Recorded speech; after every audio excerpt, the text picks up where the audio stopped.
Hey everybody, it's Trent Smith. I'm here with an interview for you today. He has been the voice of Tennessee football since 1999, Mr. Bob Kesling. How you doing, Bob?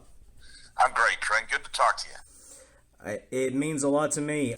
I was wondering, how did you get your start in sports broadcasting? Well, it's kind of by accident, to be honest with you. I was in college, and had gotten a job with the old Knoxville Sox baseball team over at Bellmeyer Stadium here in town. And I happened to somehow talk my way into a job with the Sox, and I was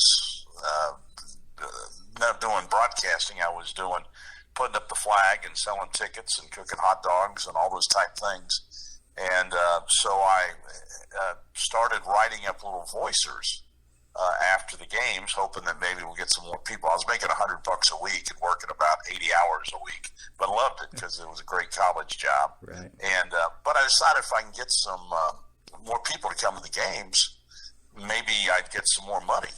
And so I started writing up these little voicers, and Mike Squires hit a 3-run homer in the 7th as the Knoxville Sox rallied to beat Savannah 9-7. The two teams play again tomorrow night at Bellmeyer Stadium, something like that. But I'd call them into all the radio stations that would answer the phone. And back then, all the radio stations had full-time disc jockeys, and so they were there after at late hours to record it. And some of them played it during their morning newscasts. And one of those that did was WIVK Radio here in town, the big station. And so they were using those every morning. And then out of the blue one day, their sports director called and said they'd heard my reports, thought they were pretty good, and wanted to know if I wanted to do part-time sports on WIVK. And I said, well, sure.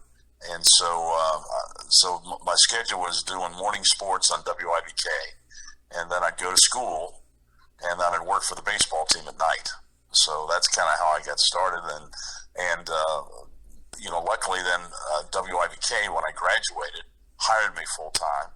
So I got my break in radio, and then in 1980, Channel 10 called, and I auditioned and got the job as sports director there. So it kind of just happened, one of those things that I just got a couple breaks and was able to get it started. And that's the key in this business.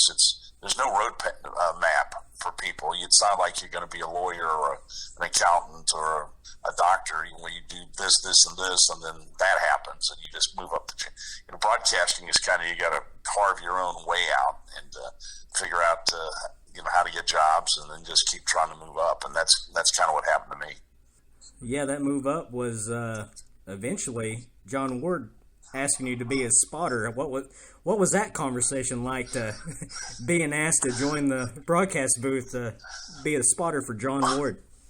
Well, I had to earn my way in there because when I was with the Knoxville Sox, I was happened to have a gentleman by the name of Ernie Robertson, and Ernie was the director of photography at the University of Tennessee, and he filmed the games and did the coaches shows. He was the executive producer of all the coaches shows, and so he would come over to Bellmeyer Stadium. He loved baseball, and this is before videotape and all those type things for players. And Ernie would come over and film the Knoxville pitchers. He'd sit behind the plate and he'd film the pitchers. And then we would go over to UT. He'd get in the football offices, and all the pitchers would get a chance to watch their deliveries. And it was kind of revolutionary because this was before, the Sox back then only had one coach, and that was the manager, and he didn't have time to do all that, but Ernie did it. And so a bunch of the players that came through Knoxville were really able to get very good quickly because of the fact they could watch themselves. It seems kind of foreign now because every game's on television, and, Right. and all these teams have their vast video departments. But back then, you were kind of on your own in minor league baseball. You had to figure it out yourself, and because there was no videotape. But so anyway, Ernie used to film the games and film the pitchers, and they'd come over and they'd watch the film. And so suddenly they were looking for a film editor for the Bill Battle TV show. And Ernie, because he knew I'd played football at Tennessee for a little bit, said, "Would you be interested in being the film editor?" I had met John Ward yet, but he said, "You want to be the film editor?" I said, "Sure." And so my job during the football games, when the first quarter was over, I'd run around I think we had 3 or 4 camera people shooting the games from different angles.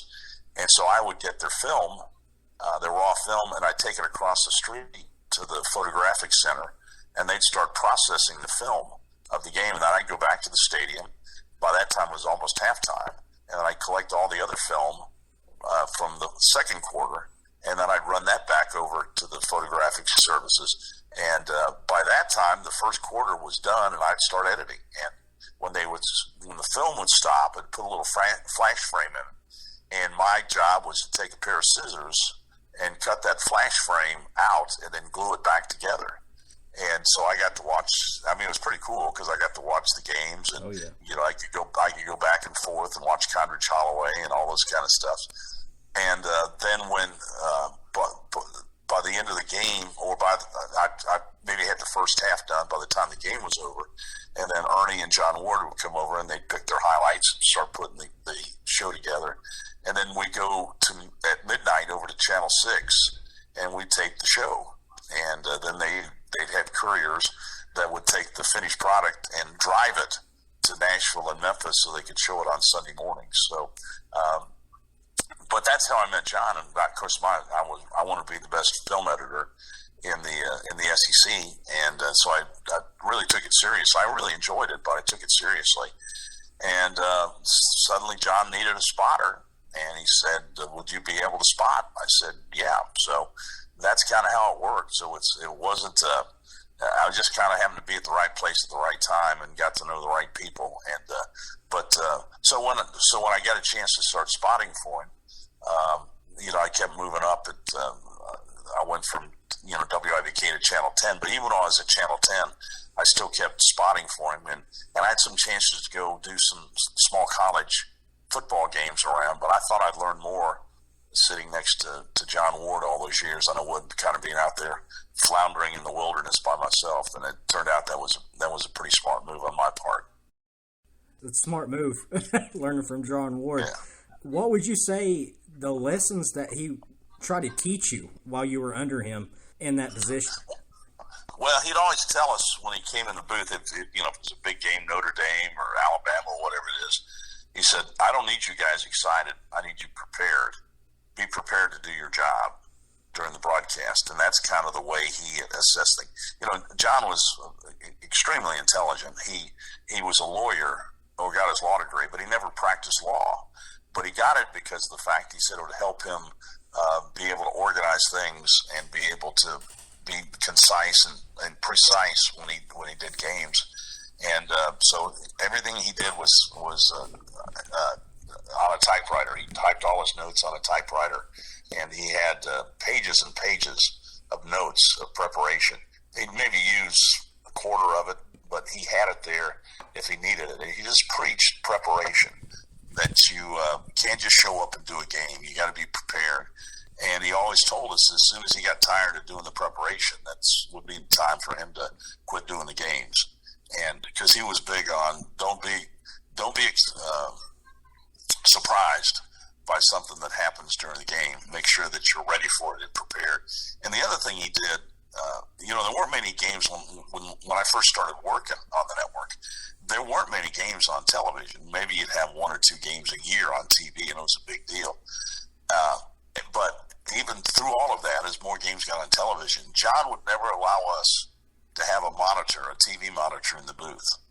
He said that we're radio guys and we got to get it right the first time. You got to watch the field. And so, you got to watch the field. You got to be ready and you got to be locked in.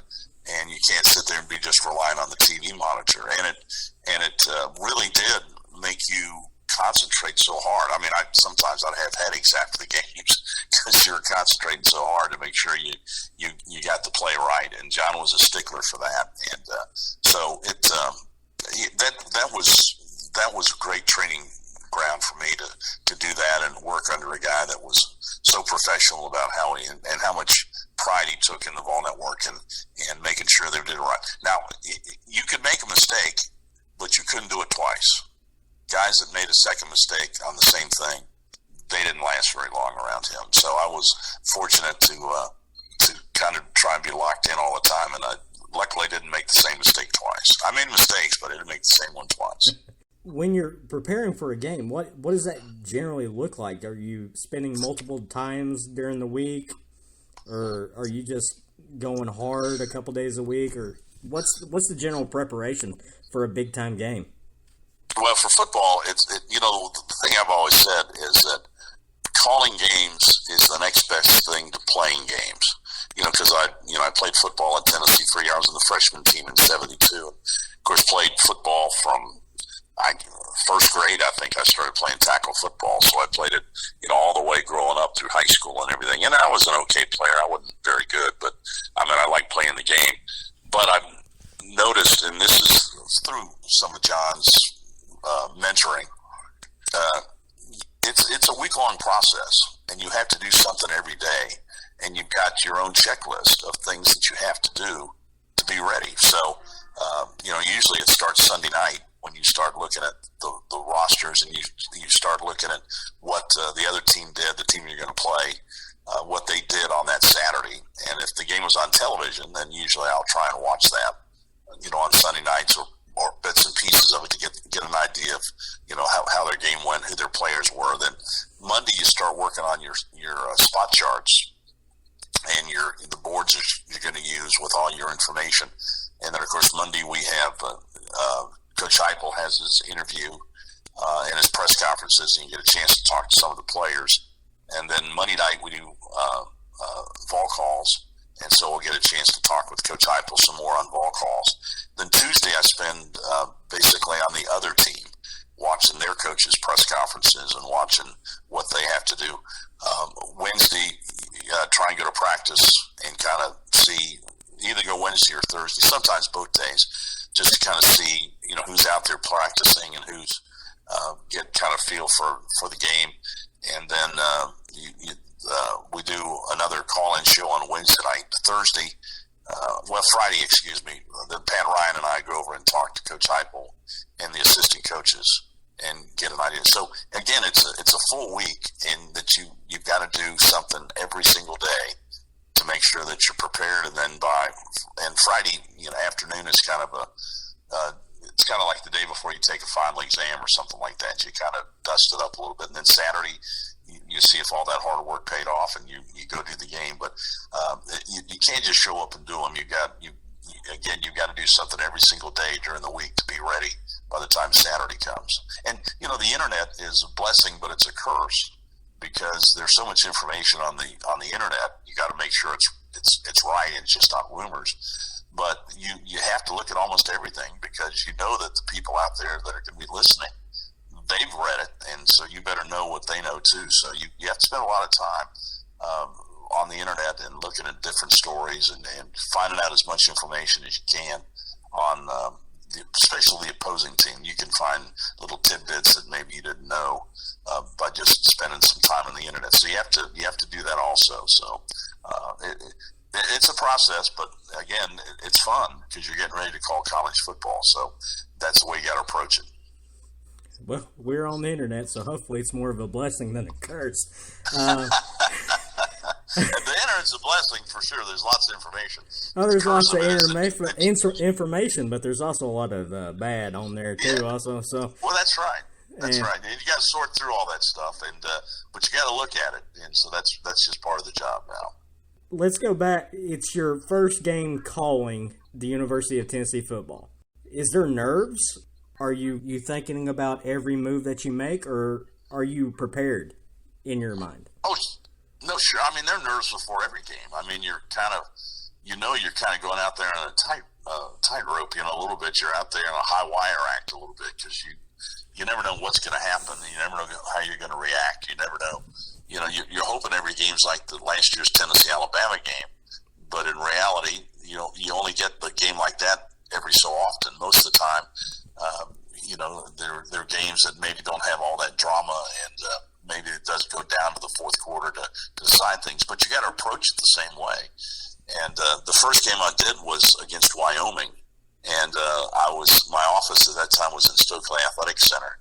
And so I enjoyed walking across campus to the stadium from my office, and you'd see the tailgaters and the people. They'd stop you and talk to you. But I remember the first game I was getting ready to walk by the volunteer statue, and I'm getting ready to walk down Peyton Manning to make my dramatic entrance into the game for my first one.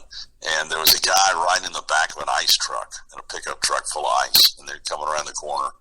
And he saw me, and he yells out, "Hey, Bob, good luck tonight. Don't embarrass us." I said, "Okay, pal, thanks. I appreciate that." But that kind of broke the ice a little bit. But yeah, it was nerves. And the one thing they always tell you, don't be the guy that replaces the legend. Be the next guy. Well, I was got the opportunity to take over this lead announcer, but I was prepared. I'd been around people. I'd left the network to go work for Jefferson Pilot, and I was doing the SEC Game of the Week on television, sideline and play-by-play. And so I'd been gone off the network for 10 years or so. But still, it was Tennessee's my school. That's where I graduated from. It's special, and I've been trained. I got to work with a lot of great announcers during that time, from Tom Hammond to Tim Brando and all these other guys that I worked with at Jefferson Pilot and Bob Carpenter, and of course I worked for John Ward, so I knew I was prepared. And then you just get the opportunity, but still, there's that little you get butterflies before every game. I mean, it's and as I said, it's kind of the same thing.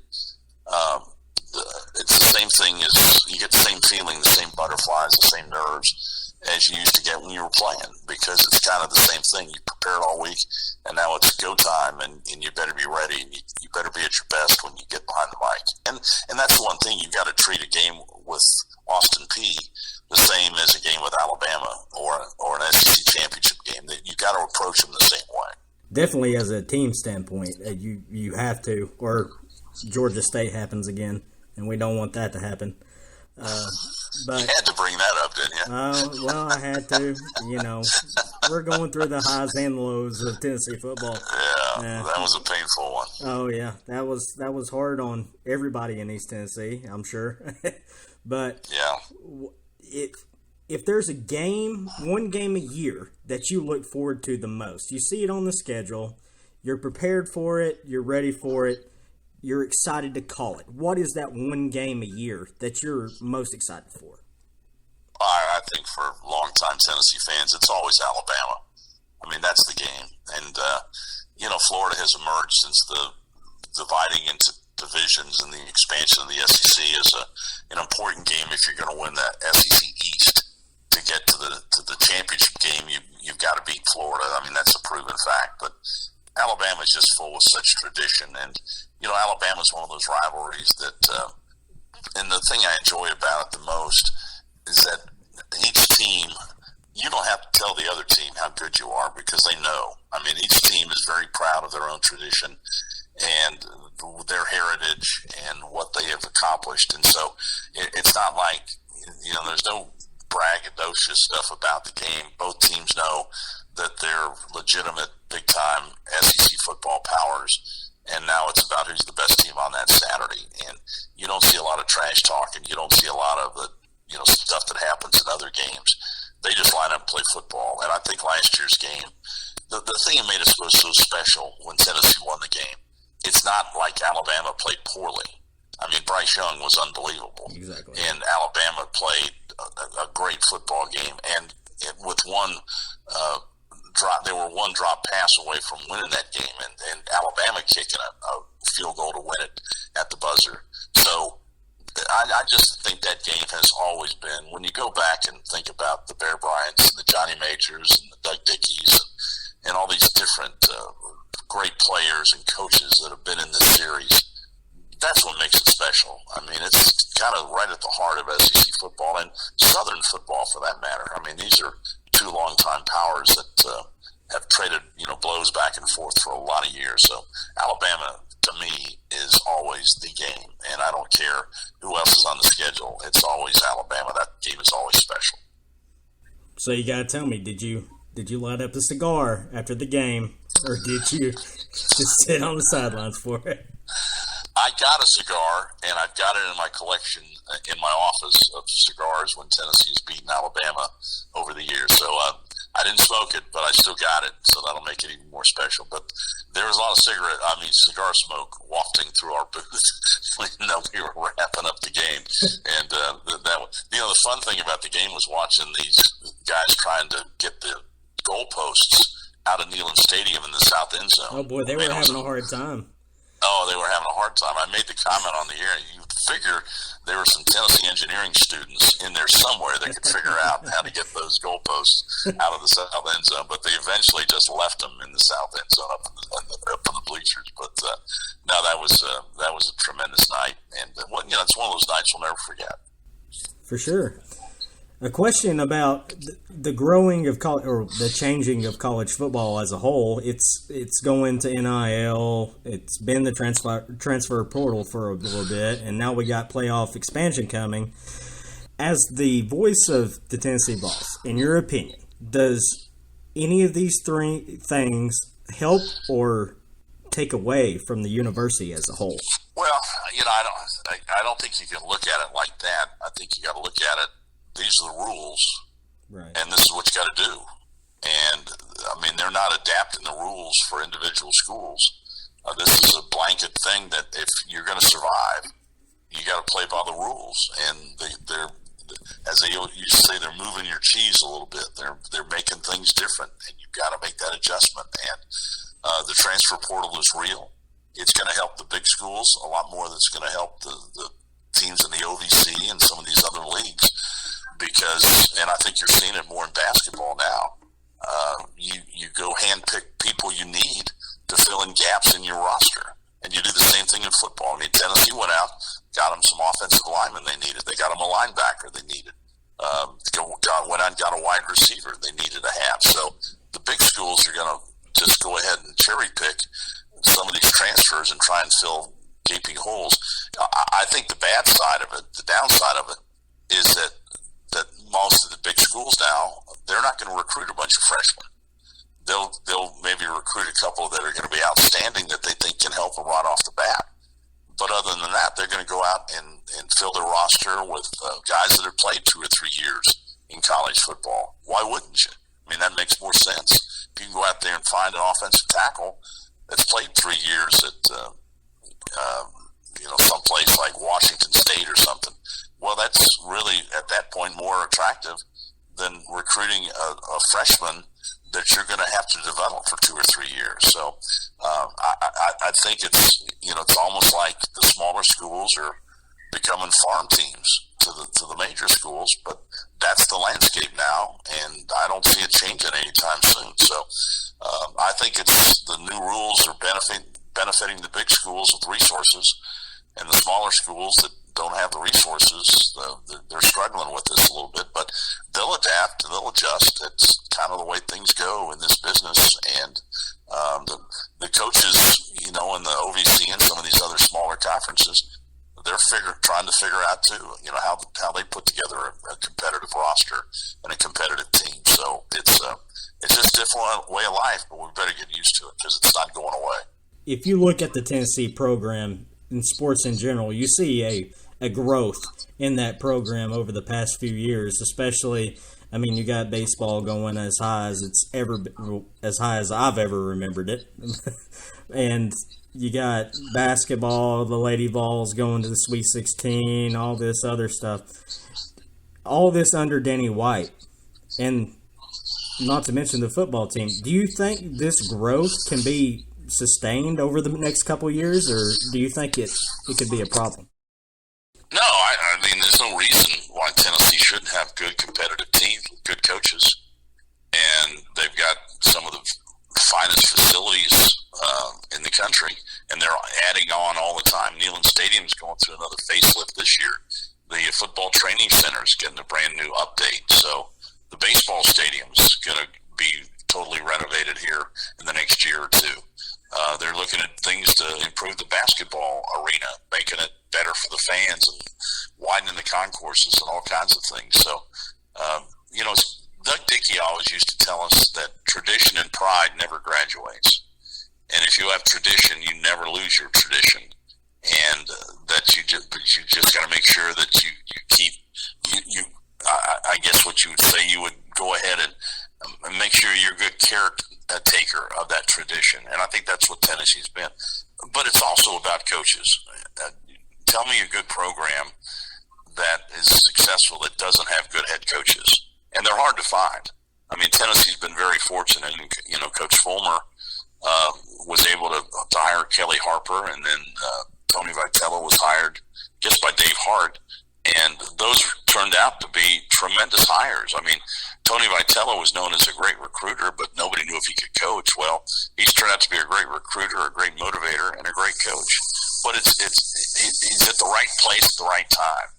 And you've got to go out and get coaches that are very competent, very good recruiters. And I think that's been one of the biggest keys to Tennessee's success is that all of the coaches they have are outstanding recruiters. And, Coach Barnes keeps reloading his lineup every year. He's another guy going in the transfer portal, and he got some good news when Santiago Vescovi announced the other day he's coming back. I mean, that's you add a two-time All-SEC player to your roster, that's pretty good lick for you. So, but it's you win by having good coaches that go out and recruit, and there's no reason that Tennessee shouldn't be a high-level recruiting school because of the fan base and because of the fact they've got every single resource available to be an outstanding program, and these coaches are taking advantage of it, and it's awfully fun to watch and be a part of. Yeah, and when Josh Heupel was brought in, we knew the fast-paced offense and all this stuff, but we didn't know the recruiting side of it. Are you impressed with his recruiting so far, or do you think there's some growth that needs to be done there? No, I think he's done an outstanding job. I think that goes back to his staff. When you have players, coaches on your staff, they better be able to recruit. And so now you look at guys, and you bring them in, and Tennessee's got some really good recruiters, Rodney Garner and Willie Martinez, and some of these other guys have just been outstanding. Their track record has been outstanding as not only great coaches but great recruiters. And so you have to do that. It's Josh Heupel's as good a coach as he is. He's really not going to out-coach anybody in this league because they're all great coaches. You've got to have great players and then be a great coach to put them in position to be great. And that's what Coach Heupel did last year. You look at the guys that are going in the NFL draft, none of those guys were really flourishing before Josh Heupel got here. Jalen Hyatt was having a hard time getting on the field. Cedric Tillman had only caught a handful of passes in his first 3 years at Tennessee. Darnell Wright wasn't doing very well at all in the offensive line, and not what he's expected to be. Then you look where those guys are now. Byron Young is another guy. They're all going to be chance to be a high draft pick because of the development they sustained under Coach Heupel's coaching staff. So it's about getting good players, but it's also about developing them. And Coach Heupel and his staff have done an outstanding job in that aspect. So the players that come here have gotten better, and that's, and Coach Barnes can say the same thing about his team too. Is there a specific group that you're really looking for this year in the football team that you think maybe they need work, maybe not? You've got more access to practice and stuff like that, and of course there's the questions about the O-line, the secondary on defense, and the linebackers, but I really feel like the linebackers will be set up. So I wanted to know what you're really looking for on this Tennessee team that needs significant improvement this year in order to succeed more than they did last year. Well, there are two areas that Coach Heupel will keep talking about, and that's about tight end and running back. Right. And as much as they throw the ball around, he wants to run the ball. And he thinks that with the addition of Cameron Seldon and the guys he's got returning from last year, Jabari Small and Wright and those guys, he believes that they've got a good stable of running backs now. Last year when the guys got banged up, Jabari Small and Wright got banged up a little bit, there was a drop-off in Tennessee's running game, and they relied more on passing. But, Coach Heupel wants to be balanced, and he wants to spread you out with those wide receivers and then run the ball right down your throat and make those safeties and those linebackers make decisions. You're going to cover those wide outs, or you're going to stop the run. If you stop the run, we're going to throw it. And so it's really an interesting chess match that he gets out there. But I think the two areas offensively that if they can really take big strides, this offense is going to be really hard to stop. And that's with the running backs, and that's with tight ends. I think if you look at their emphasis on tight ends and restocking that part of last year they basically had two. And if they got banged up, that really affected the offense. But now they went out and got Ethan Davis and Castles, and I guess they've added 4 tight ends to the roster. And that shows you the emphasis that Coach Heupel has put on that position. And tight end in this offense can really be a weapon because you use them as an H-back, and you run them right down the middle of the field. And if you're spread out all over the place and your safeties are over there covering those wideouts, that tight end has free reign right down the middle. So I think that if from what I've seen of Ethan Davis, I think he's going to be a tremendous tight end for Tennessee because he's big and he's fast and he runs. And he made a couple of great catches in the orange and white game that people saw.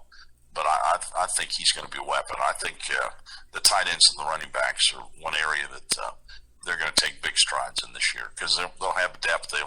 They'll make sure, as fast as they go, those running backs get worn down a little bit. If you got 4 or 5 of them, you can just keep throwing fresh legs out there, and that's big.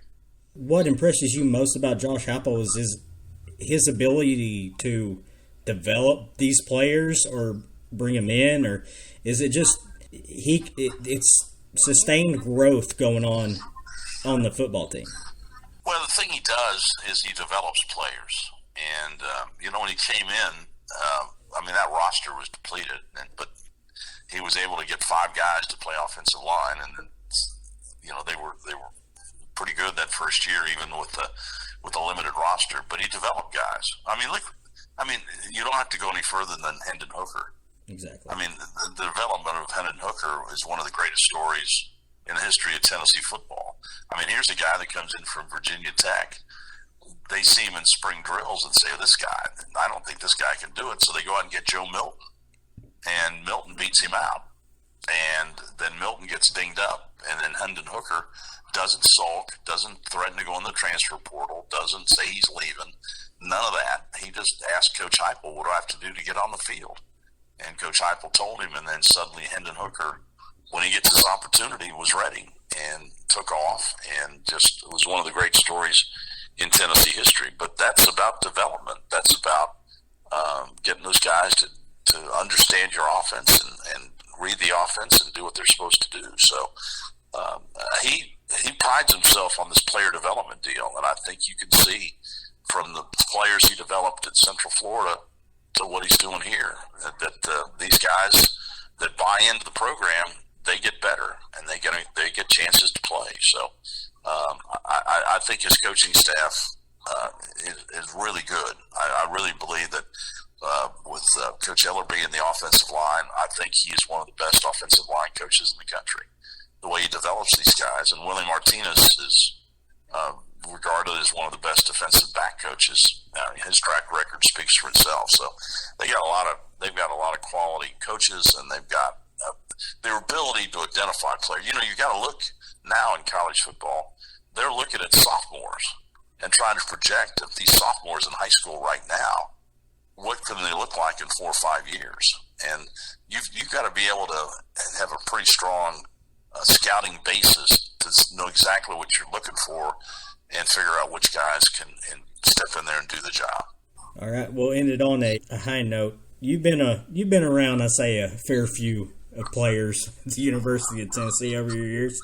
I was wondering if there's one player that you were ultimately impressed by, not just on the field play, but as growth as a person and growth in the community around Knoxville as well. Well, I really have 2 guys that have been favorite. Peyton Manning is one of them, but the other 2 that really people maybe don't give enough credit to, one of those is Casey Clausen. Casey Clausen's ability to win on the road and win big games was unbelievable. And, of course, he was called the Iceman because he never showed much emotion. But we went out a couple years ago and did a video about the quarterbacks that played at Tennessee. And we interviewed, T. Martin and Peyton and Bobby Scott and right down Dewey Warren, right down the list of all these great quarterbacks at Tennessee. And so we had to go out to California to get Casey because he was coaching high school football. So we flew out there and we got him and we were talking to him a little bit. And we were talking about some of his wins against Florida and his wins against Alabama and why he was such a great quarterback on the road. And then I hit him with some question, and I can't remember exactly what it was, but it was something like, how important was it for you to play at Tennessee and wear the orange shirt? And he started to answer, and then he said, he got emotional. He said, turn the camera off just for a second.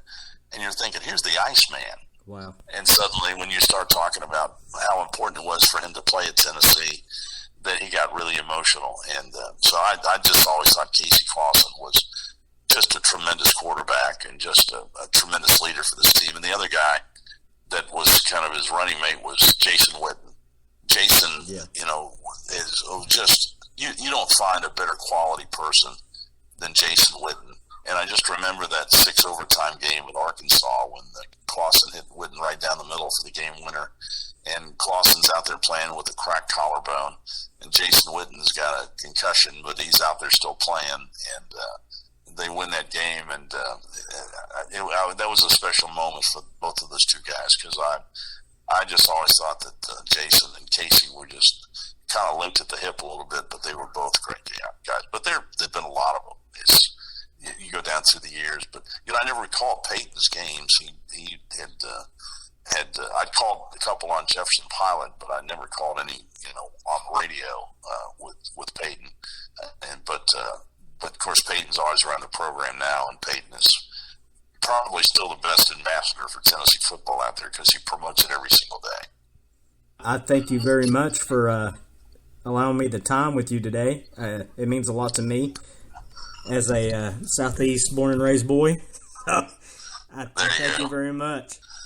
Well, Ted, it's always good to talk to you, and I appreciate you letting me kind of run back in the years and reflect on some of the things that's happened to me. I've been very fortunate and very blessed in my career and had a chance to, I came to Tennessee in 1972 as a freshman football walk-on, and I haven't left. And it's been a great run, and I'm very thankful and blessed to be in this position, and I kind of pinch myself every day. Well, I thank you again very much. I very much appreciate it. Thank you again, bud. Okay, Trent. Thanks for calling. Thank you.